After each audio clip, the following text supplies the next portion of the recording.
Hello viewers, welcome to your program. It is Economic Insight and I'm your host, Paul Kingsley.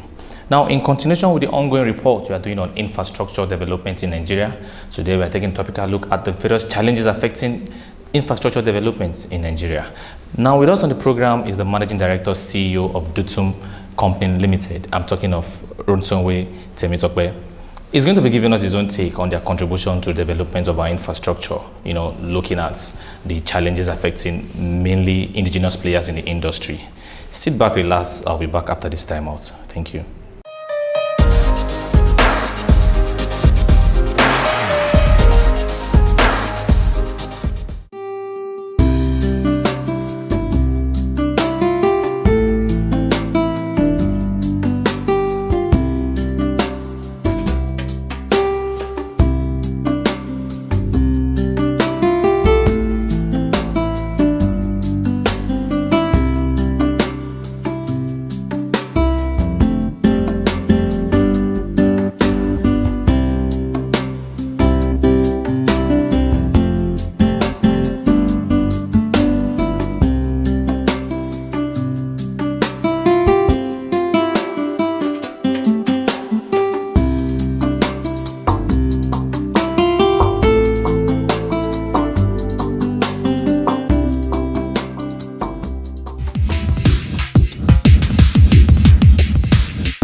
Dutum Company Limited was established in 1989 by our chairman, engineer Olatunde Runshewe, and we've focused all our activities and services on providing, bridging the gap, infrastructure gap in the country, and that is in providing road construction services, housing construction services, bridges, and the whole gamut of infrastructural services in the country.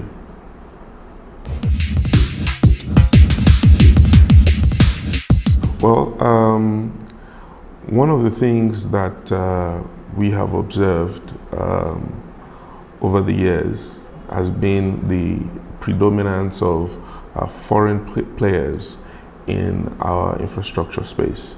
And in establishing Dutum, the drive was to prove that it was possible for indigenous companies to do as well and even better than our foreign compatriots. And so everything Dutum does is towards that goal of providing veritable services that can match with any international player anywhere in the world. Over the years, we've been at the forefront of providing infrastructural services across the country. Amongst there are loads of them, starting with Abuja here.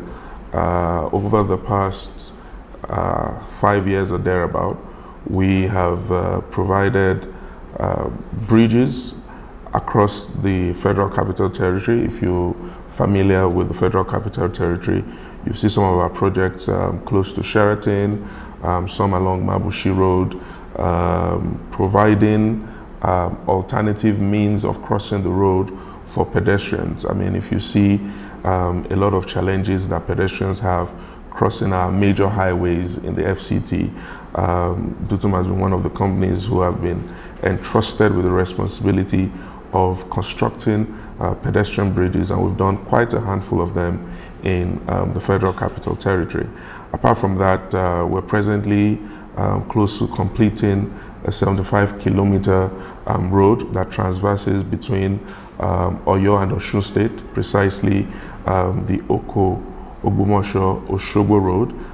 That is almost complete, and that is a major road providing easy transportation for agricultural produce along that corridor. A lot of commercial activity goes on in that area. Apart from that, we've done a few commercial buildings and a lot of educational buildings. We built the Integrated Tax Office of the Federal Inland Revenue Service in Osun State. That is already completed. We've also done a number of roads for state governments, Kogi State, Osun State. Apart from this, a few commercial buildings and educational buildings. For example, the Senate building at Covenant University was also constructed by Dutum. In the same vein, the college building at Landmark University. We've also built a hangar, a commercial hangar. It's a double hangar. It's one of the first double hangars in Nigeria, being occupied by Dominion Air. Is at the international wing. It's a massive hangar where planes are parked. So Dutum has been at the forefront. Driving forces is that we don't believe that there's any piece of engineering that is impossible for us to execute. If it is, if we get the design, we get the drawings, we will put that structure on ground for any client. And that is our motto and our driving force.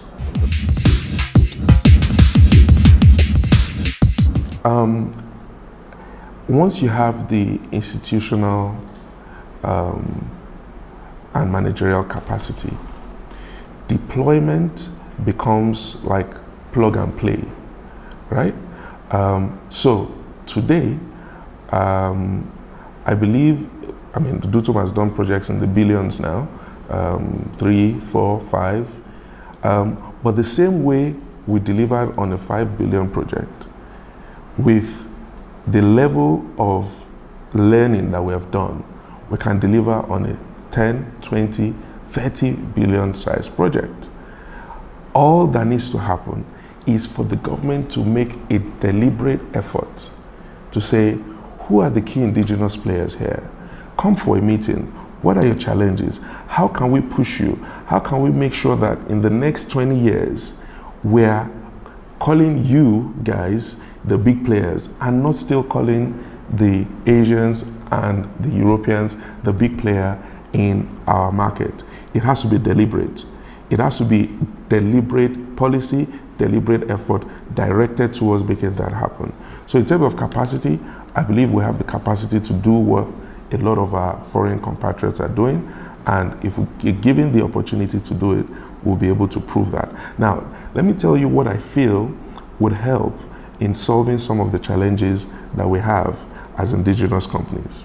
I said earlier, if I raise a certificate for payment, it could take me up to 6 months, sometimes 1 year, sometimes even 18 months to 2 years to get paid.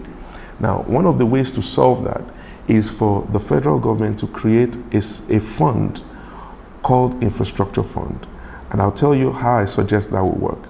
If I, as a contractor, have done work for the federal government and I have a certificate of 100 million, I should be able to go to either the Central Bank of Nigeria or the Infrastructure Bank or another agency that the federal government creates and take that certificate to them. This is a certified, this is money. Now, give me this money for me to go and continue work. I don't mind if you charge me 2% or 5% or something, but what does that do? Then between you, a federal government agency, and the Federal Ministry of Power Works and Housing, you can sort yourselves out. What does this do? It allows work to continue. It means I don't have to leave site. It means I don't have to lay off staff. It means I don't have to spend 10 years on a 2-year contract. It means that our roads will get delivered on time. It means that the quality will improve. It means that we'll be able to deliver at lower cost. If the federal government is able to come up with this product and we are ready to sit down, because we are in the field, we are the ones that know where we're feeling the pinch, invite a stakeholders meeting, call us to a meeting, let us create the product. If it means, if it means going to our development partners and saying, look, we have this huge problem, give us a few $1 billion, let us put it in a fund. You can put your managers there to manage how the funds are expended. But don't let the guys in the field suffer because of our own problems. Let us create this fund. And once I have a certified, certificate from the federal government of Nigeria, I can take it to that bank. You give me the equivalent of that money, you charge me 2% or whatever you want to charge, and then you sort yourselves out as federal government agencies, so I can continue and so that I concentrate on my primary responsibility, which is to provide infrastructure and deliver on the promises that I've given by signing an agreement with the federal government. That is one side. The other side is there are certain roads and infrastructure in the country that are commercially viable. I was glad when I heard the Minister of Power Works and Housing talk about PPP models, tolling and all of that coming back. That is the only way everywhere in the world. Go to Asia, go to Europe, go to the Americas. There are major roads that get tolled. Those toll fees are used to maintain the roads and expand the roads where needed. We cannot do without that. We need to go back to that. But the policy, the laws that are required for private sector money to come in need to be passed. Nigeria needs to be seen as a country that is reliable, trustworthy, and that the rule of law works. If we can do all of that, foreign money will come into our infrastructure space, and then we can begin to be able to be on the journey to bridge the infrastructure deficit. Let me tell you something. With government money, we will never be able to bridge the deficit, never. But with a strong partnership between the private sector and the public sector, we can begin the journey in that path. I mean, there are a few challenges, but I'll start with the most common one, and it almost sounds cliche, but funding is a major challenge for indigenous players in the country. And I'll try to break it down in the course of this interview. Now, when we engage some of the foreign companies that come into Nigeria to compete for our infrastructure projects, they have an unfair advantage. For example, some of our competitors that come in from China, if I'm going to be specific, come in with a huge backing from their government that provides funding support for equipment, for personnel, and all of that. So they show up with a bag full of cash, and they're here to compete with us. So the moment they get an award, they're able to move to site the next day and get the job moving, even without getting any money from anywhere. However, we indigenous companies on the other side do not have the financial muscle to be able to move at the same pace. So what needs to be done? I mean, something has to be done. There has to be a way to deliberately tilt the equation in the favor of the indigenous companies. If they are coming in, the foreigners are coming in with dollars at almost 0% interest, and they're able to get the job done. We on the other side, if I approach a bank, first of all, I won't get it. And if I was to get it, it will be at 30%. It is impossible for me to execute a project collecting 30% funding from the bank, because can I even be sure that I'm going to make a 30% profit on the project, not to talk of collecting money at 30%. So funding is a major challenge. Apart from that, huge delays in payments, which is a big problem for the federal government and the nation in general. If I do some work now, before I would expect to receive my payment, realistically today, it won't be less than 6 months. So what that means is that, and it's not the fault of, the Ministry of Works and all the team there, they're doing the best that they can, but the country is in their need of funding. It is obvious that the efforts are being made, but they can't about do enough to bridge the challenges we face. So back to my train of thought. So I raise a certificate, and it takes 6 months for me to be paid. So what am I supposed to be doing during that time? So what happens many of the times is, by the time I work for a few more months and I run out of resources because nobody is going to provide me with a buffer during that time, what then happens is that I leave that site. I leave the site, and it means that I have to lay off some staff, because I can't continue paying staff salaries while there's no work going on and there's no money to pay them. So I leave the site, I lay off some staff, and then we're waiting for payments to come through. So now, by the time I'm paid, I go back to the site first. Mobilizing and demobilizing to site costs money. By the time I'm back on site, some of the things I've done have gone bad because they've been done halfway. So they've gone bad, and then I have to repair, and then, so this is a huge problem. One, it escalates the cost of doing construction, and two, it increases the length of time. So if you're given a road right now in Nigeria to construct, maybe it's supposed to be 24 months. You're probably going to be there for the next 7 to 10 years. That is the reality of where we are right now. But we are determined as a company to continue to do our part to support the country, to support this is the only country we have. And there's a huge deficit, there's a huge gap. So, people ask, how do you have all these challenges and you still stay in there? Despite the challenges, we cannot give up. We still have to stay in there, do our bit, and begin to expect that things get better. Apart from the funding challenges and all of that, of course, we also have some challenges with manpower, skilled manpower. We need the skills to deliver the project. So this is why sometimes you find indigenous companies employing foreigners, having expatriates on their staff, on their personnel. We want to have skilled personnel locally that can do some of these things. And this is one of the areas we can address this is for the federal government to come up with a policy that makes it compulsory for any foreign contractor to partner with local contractors in executing any project.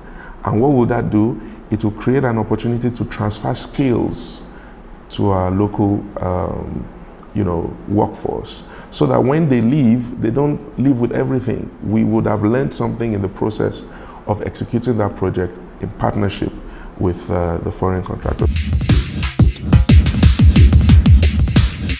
Like I said earlier, one of the challenges definitely has to do with manpower. While, yes, there are some gaps in our project management capacity within the indigenous space, but the fact that there's a gap doesn't mean that you should throw it away. It means that you need to chart a path to show the indigenous companies how to do it.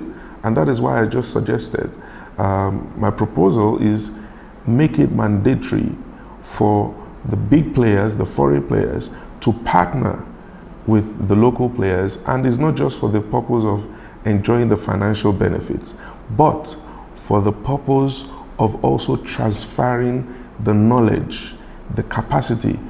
There's no amount of training you want to go for in a classroom that can replace the hands-on experience of being on the field.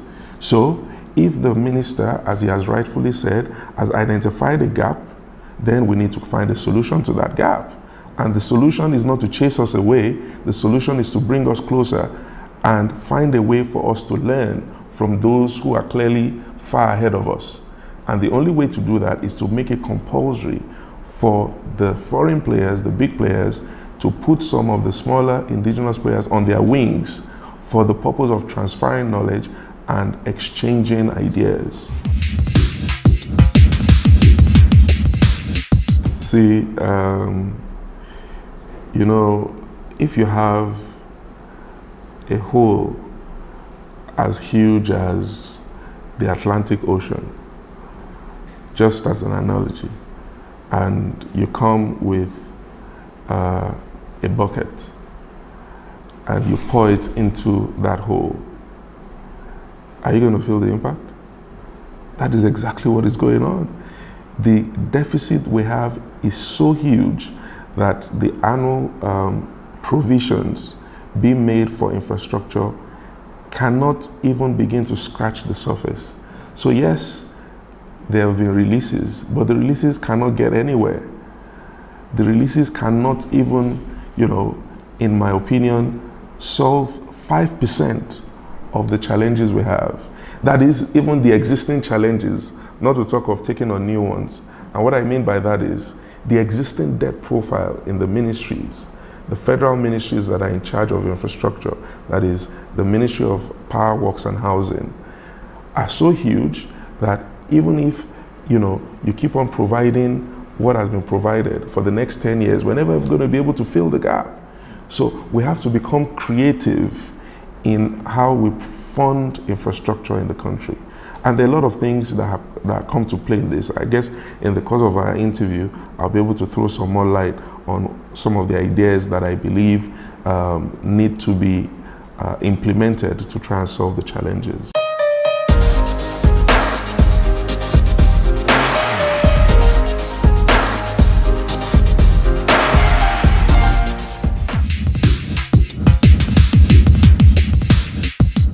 Well, the gaps are enormous. And what I believe is that when you get into any country, the first thing you see is infrastructure. If you arrive in a new country, first, the infrastructure beginning from the airport, that is infrastructure. You leave the airport, you get on the roads, that is infrastructure. You leave the roads, you get to your hotel, whatever, you're talking about power. All of these are infrastructure. So infrastructure is critical in the image making of any country. And if we can get infrastructure right, I believe that Nigeria will be ranked amongst the Committee of Nations very soon. A few things, when it comes to housing, you have to break it down into the causes, the root cause of our challenges. Now, in providing for housing, there are two major aspects that are very important. You have the supply side and you have the demand side. The supply side is where people like us come in, the providers of the service. So we are the ones that go there and provide the houses with supply. The other side is the demand side, which is the side that has to do with the buyers, those who are going to buy the houses. So when you talk about the deficit, we need to be very clear. Are we talking about a demand deficit or a supply deficit? Now, the whole sector has to work effectively together. It's like a catch-22. If you provide houses and there are no people to buy them, you have a problem. At the same time, if you don't have money to build the houses, then we still have a problem. So we need funding, but we need funding on both sides of the spectrum. We need funding to supply the houses, and we need funding provided for those who are going to buy the houses. So let me give you an example. If today I go into the field, let's use FCT as an example, and I want to provide housing in FCT. By the time I'm done with, let's say, a 2 or 3 bedroom flat or bungalow, commercially, I'm going to land at around 15 million naira as a developer. And that's even putting it very mild and average. Now, by the time I put my markup, I might be wanting to sell for about 20 million naira. Now, which means whoever is going to be buying from me must either be able to pay 20 million naira because there are no mortgages, right? So how many people in Nigeria today can afford to pay 20 million naira for a house? We just have to be realistic. So the solution on that side is we need to strengthen our mortgage institutions. They are hugely underfunded. Hugely underfunded. And once that is done, if the mortgage institutions can get well funded, they can begin to provide mortgages for those who would buy. At the same time, we need to also strengthen the capacity of the developers to develop. Everybody has to work together. It's not going to just be the government. I believe the key role the government can play in housing is, well, maybe 2 or 3. Number 1, provide access to land for developers. Number 2, create an enabling environment for the developers. Number 3, provide a fund that developers can access in order for them to develop. If government is able to do this, government has no business being the ones building the houses. That is my opinion. There is no way government can award contracts to fill the 17 million. In fact, I don't even think government can award contracts to fill 100,000 houses in a year. it cannot happen. Why? The bottlenecks are too huge. I just told you it takes us 3 to 6 months to get paid. So if I'm a developer that the government is giving a contract to build houses, if I do work for 3 months, I wait 6 months to get paid. Then I go back to site, do work for another 3 months. So averagely, maybe I'll be delivering 50 houses in 2 years. When are we going to finish?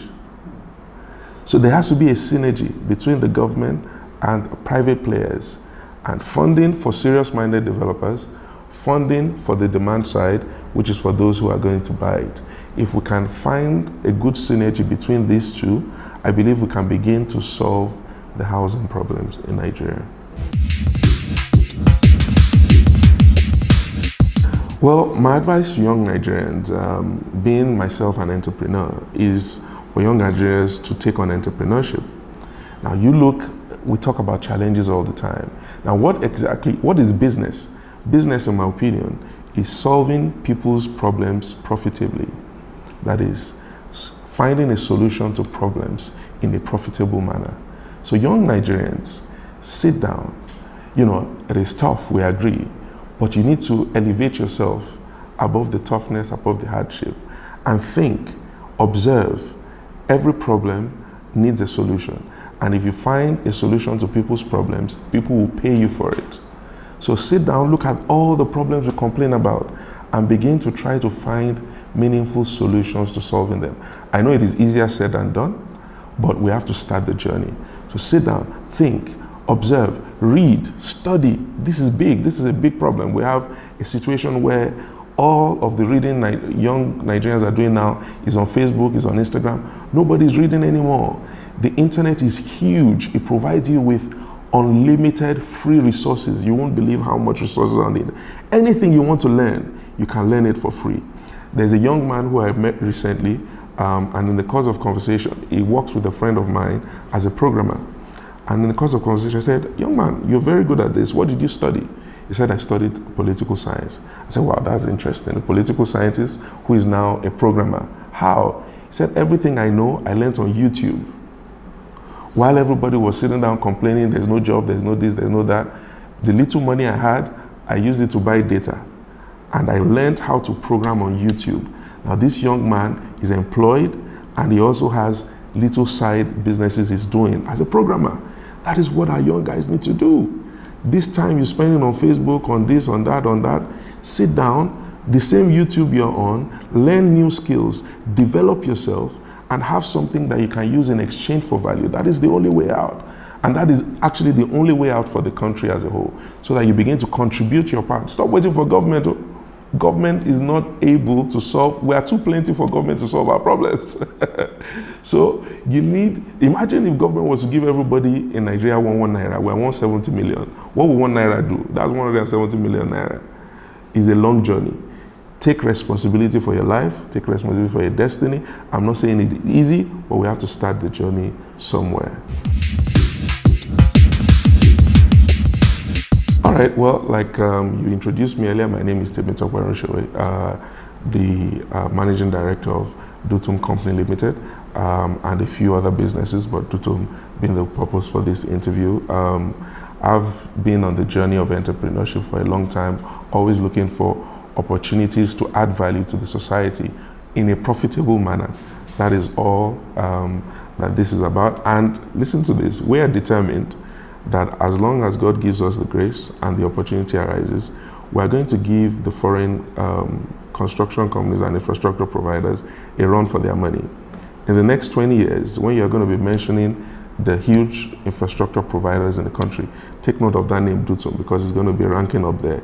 We are going to compete with these guys. Government needs to help us, but whether they help us or not, we're going to give them a good fight for their money. So watch out.